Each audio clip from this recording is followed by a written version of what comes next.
Hello, എല്ലാവർക്കും പുതിയ വീഡിയോയിലേക്ക് സ്വാഗതം.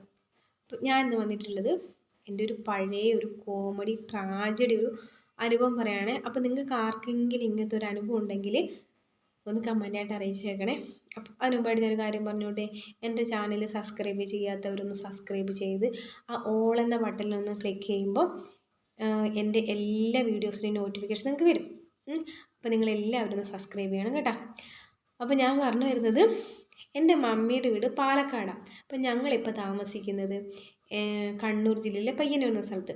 അപ്പം ഞങ്ങൾ എൻ്റെ മമ്മിയുടെ വീട്ടിൽ പോകുന്നത് 2 വർഷം കൂടുമ്പം, അല്ലെങ്കിൽ നമുക്ക് സാമ്പത്തികവും സാഹചര്യവും എല്ലാം നമുക്ക് റെഡി ആകുന്ന സമയത്ത് നമ്മൾ പോകുള്ളൂ. ഞങ്ങളെ വീട്ടിൽ ഞങ്ങൾ 3 മക്കളാണ്. ഞാൻ മൂത്തത്, അനിയത്തി, അനിയൻ. അപ്പം ഞങ്ങൾ അങ്ങനെ ഒരു ദിവസം മമ്മിയുടെ വീട്ടിലൊക്കെ പോയിട്ട് വരിക. അപ്പം തിരിച്ച് വരാൻ നേരത്ത് ട്രെയിൻ കയറാൻ വേണ്ടിയിട്ട് ഓലവക്കോട് സ്റ്റേഷനിൽ നിൽക്കുവാണ്. അപ്പം അന്ന് എനിക്ക് തോന്നുന്നു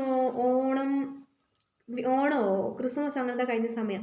അപ്പോൾ സ്റ്റേഷൻ നല്ല തിരക്ക്. അപ്പോൾ പപ്പ പറഞ്ഞു, ഇവിടെ നല്ല തിരക്കുണ്ട്, പിള്ളേരെ സൂക്ഷിക്കണം, എല്ലാവരും കൈയൊക്കെ പിടിച്ചിട്ട് വേണം ട്രെയിനിൽ കയറാൻ എന്നൊക്കെ പറഞ്ഞു. അപ്പം മമ്മി അന്ന് മഞ്ഞ സാരി കൊടുത്തത്, അത് ഞാൻ എടുത്തു പറയാൻ കാരണം ഞാൻ പറയാം കേട്ടോ. അപ്പം ഇങ്ങനെ സ്റ്റേഷനിൽ നിൽക്കുക.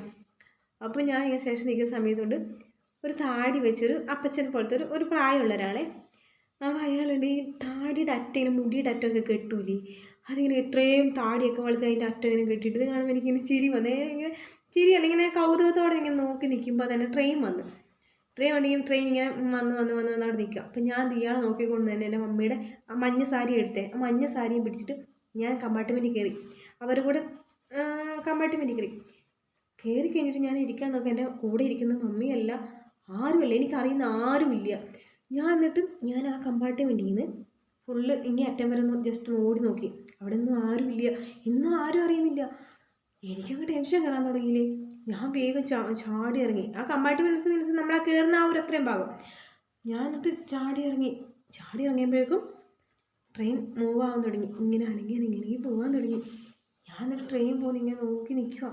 അപ്പോൾ അതേ സമയം എന്നെ കാണാഞ്ഞിട്ട് കയറിയ കമ്പാർട്ട്മെൻറ്റിൽ നിന്ന് എൻ്റെ മമ്മിയും പപ്പയൊക്കെ വെപ്രാളം പറയോ, കെബ കയറിയില്ല എന്ന് പറഞ്ഞിട്ട് അവർ ഭയങ്കര അവിടുന്ന് ടെൻഷൻ അടിച്ചിട്ട് അവർ പുറത്തേക്ക് അങ്ങനെ പറഞ്ഞുകൊണ്ട് ബഹളം വെച്ചിട്ട് തന്നെ പുറത്തേക്ക് നോക്കുമ്പോൾ ഞാൻ ഈ ട്രെയിൻ പോകുന്നത് നോക്കി നിൽക്കുക.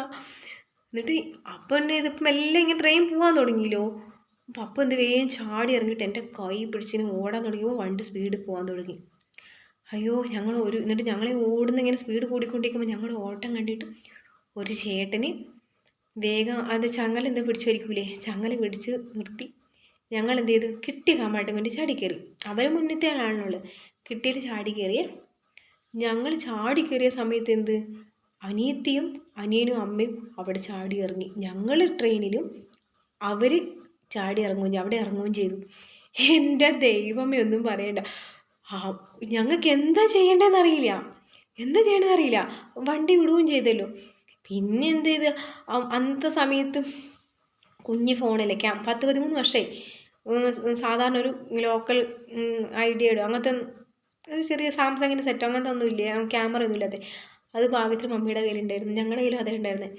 പിന്നെ ഫോൺ വിളിച്ചിട്ട് ഭയങ്കര ഞങ്ങൾ എന്താ ചെയ്യേണ്ടത്, അങ്ങനെ ഇങ്ങനെ മമ്മി എന്നൊക്കെ പറഞ്ഞാൽ ഞങ്ങൾ ടൗണിൽ പോലും ഒറ്റയ്ക്ക് പോകാൻ നമുക്കറിയില്ല. പപ്പില്ലാണ്ട് അങ്ങനെ പോവില്ല, അങ്ങനെ പോയി ശീലവുമില്ല ഞങ്ങൾക്ക്. പപ്പയ്ക്ക് ആകെ വെപ്രാളം എന്നെ ചെയ്യണം. അപ്പം പപ്പ പറഞ്ഞപ്പോൾ അടുത്ത സ്റ്റേഷനിൽ ഇറങ്ങാൻ പറഞ്ഞു. അപ്പോൾ സ്റ്റേഷൻ ഇറങ്ങിയിട്ടുണ്ടെങ്കിൽ പിന്നെ അടുത്ത ട്രെയിൻ എപ്പോഴാണെന്നും ഇതൊന്നും നമുക്ക് അറിയില്ലല്ലോ. പിന്നെ ഞങ്ങളുടെ ഈ ബഹളവും എല്ലാം കണ്ടപ്പോൾ അടുത്ത ആ കമ്പാർട്ട്മെൻറ്റിൽ ചോദിച്ചാൽ എന്താ ചോദിച്ചപ്പോൾ നമ്മൾ കാര്യങ്ങൾ പറഞ്ഞു.